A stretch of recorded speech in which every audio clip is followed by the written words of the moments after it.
First off, hello. Special honor. Very, very special honor to be here with you. As it is a very special honor for me to be here with you. I'm very proud to be here standing next to you, Andy. So first, I wanted to acknowledge you and thank you for this idea of setting up this in honor of students. And Shelby, if you could join us as well. Thank you so much, because your support of Andy's vision and acknowledgement of Gallaudet, being an alumni yourself, is so meaningful. I thank you for your commitment to this, the stories that you shared, not just through the statue, but what you've been able to share in terms of your experience. As part of your story, I hope you will share, as many others have, a very similar story. You've been able to capture your experience in the statue. I don't sound beautiful as you or as eloquent as you. I think I'm boring here. Well, let's remember, I didn't move from China. I don't know 3 or 4 other languages, so you have a reason. You did your homework, apparently. I did want to share with all of you that this is an expression of a dream that was shared with me in 2023, creating this statue in honor of international students and a deep appreciation for Gallaudet experience and how Gallaudet saved his life. So I hope you'll be able to share with the group here the year of the dragon and the symbolism behind the year of the dragon.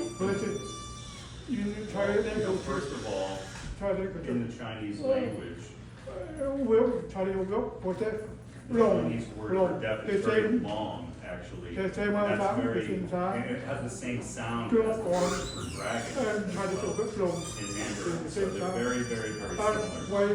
And also when you write in Chinese characters, and you write the Chinese word for death, and if you have the Chinese word for dragon, it actually it ear. So for another reason, we went and saw different dragons, and we thought that they also symbolize royalty. They also symbolize the highest elite classes in China. And also an imaginative and innovative energy. So that summarizes it, right? That's a lovely description. So congratulations. And it has been my pleasure to be able to meet you over the years, learn a bit about your story, and see the way Gallaudet's impacted your life, and see how your love has been allowing you to get back to Gallaudet. So thank you. All right, back to you, Nick. Thank you so much. I'd like to invite Dr. Cheryl Wu. Token of generosity, the statue and the dragon that it symbolizes.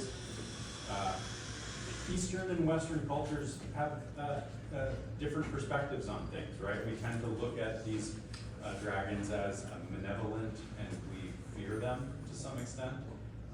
Opposite, though, is the Chinese tradition and their tradition grounded in mythology. And we just want to pay our respects to that. And again, the symbol that Andy mentioned, that this dragon shows good luck, good fortune, prosperity. As well, they are defenders. They represent wisdom, emotional, imperial authority. They also symbolize transformation and a source of special pride for our culture. When I look around and I see our international students, I see strength in them. I see the dragon in them. Their health, their power, their resilience, regardless of the barriers imposed, cultural, society, language barriers, they are driven to succeed, not only for themselves, but for their families, to bring honor to their families, to bring honor to their cultural communities. I want to speak this. where the statue is from and where it was made. The whole story will be available online. But what I do want to mention now with the short time I have, I want to share and emphasize some important information with you all. So this dragon, brings love from Beijing.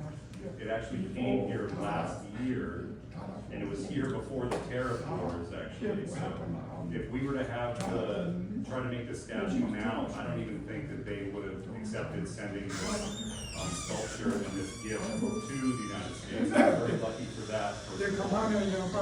The company in Baltimore that made the plinth, they were only willing to drop off the statue and the plinth at the dock. They didn't want to be liable for scratching the floors, and they didn't want to have to deal with placing the statue in its final location. So they left it at the dock, and it was Gallaudet's responsibility to move this big statue, this big heavy statue from the dock. So they got a contractor for $5,000. That was the quote. Well, I should back up. That was the quote. Move it from the dock just to here. $5,000. I said, that's bullshit. Get out. So what happened? They had to figure out a different solution. They got different quotes that went down. They got to $2,000, but they felt that was still unreasonable, only going from the dock to here. So they sat and they were thinking about how to figure this out, and they realized that they had a grounds crew that you all could see on campus wearing yellow shirts. And they said, hey, we have this beautiful statue. We need to move it from the dock to here. And the crew said, oh, we can do it. We can move it. And we said, really? And in the end, they actually moved it. They got it here. They brought over a pallet jack. They lifted it up off the ground, and they rolled it down the hallway. I think a team of 5 people. They all moved it down here. They lifted it, and they got it into here. 3,000 pounds, correct? Yeah, no, it's a 3,000-pound statue. But the statue is hollow, but it still weighs about 5,000 to 6,000 pounds because of the plinth, because of the base. The solution, though, they actually detached the statue from the plinth, and then they were able to separate it and move it to pieces, and they moved it from the dock. They had one door that was too small. They had to, take the door open, and then they were able to get the statue all the way here. I actually have a video, but they did it so fast. They got it here, and they reattached the statue to the base. I was amazed, so I'm very proud of that crew. When you're walking outside, I wanted them to come actually, so they could show their recognition of their work and their effort, because the crew was very determined, and they said they could do it. And I prefer to give $5,000 to them.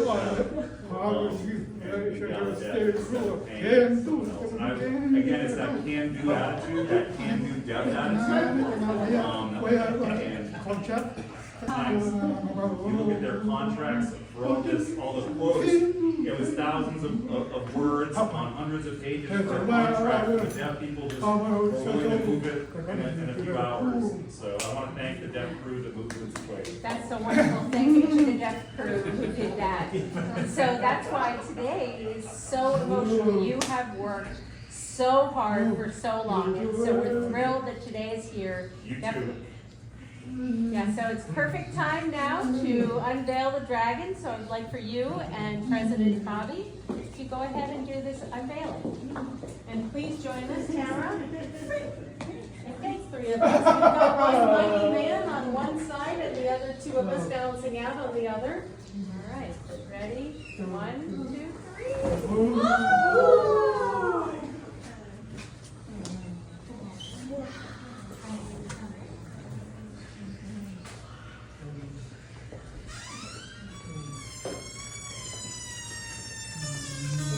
Absolutely stunning. I I want to give it a kiss. I think we should.